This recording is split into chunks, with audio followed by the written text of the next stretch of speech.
Messieurs, dames, bonjour et bienvenue pour un nouvel épisode de Un jour, un film. Aujourd'hui, je vais vous parler du film Le Fugitif de Andrew Davis, sorti en 1993.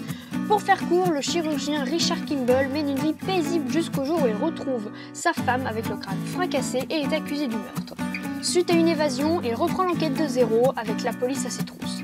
Ce thriller dramatique nous réunit au casting Harrison Ford dans le rôle de Richard Kimball, bien que Kevin Costner, Alec Baldwin ou encore Michael Douglas avaient été envisagés pour le rôle principal. On retrouve également Tommy Lee Jones en Marshal des États-Unis, à savoir que Gene Hackman et Jon Voight sont passés à côté du rôle. Cella Ward incarne l'épouse assassinée et Julianne Moore enfile la blouse et devient médecin.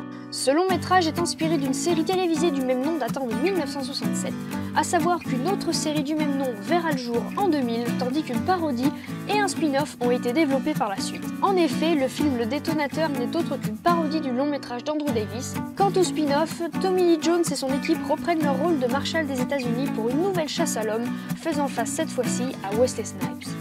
Si par la suite ce film est devenu culte, il a notamment marqué les esprits par une scène de chaos, l'accident de bus.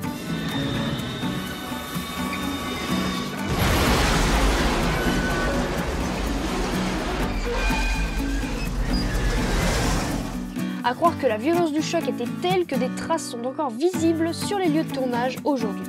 La scène coûta à elle seule entre 1 et 1,5 million de dollars, réalisée en une seule prise puisque le train utilisé pour le tournage était un véritable train marchandises en état de fonctionnement. Il fallut 2 mois, une centaine de techniciens et 13 caméras pour préparer cette séquence culte. Des carcasses de bus et de trains sont encore visibles près de la ville de Dillsborough, le long du chemin de fer traversant le parc national des Great Smoky Mountains. Le lieu est désormais devenu un passage touristique et permet de se replonger dans le film. Côté budget, pas moins de 44 millions de dollars ont été nécessaires pour une recette totale de plus de 368 millions de dollars et rassembla plus de 3,5 millions d'entrées en France.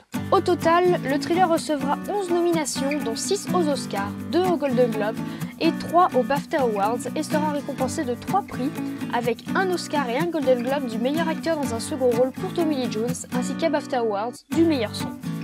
Et voilà, c'est fini pour aujourd'hui, vous savez tout ce qu'il y a à savoir sur le film Le Fugitif. Quant à moi, je vous dis à demain pour un nouvel épisode de Un jour, un film. Ciao!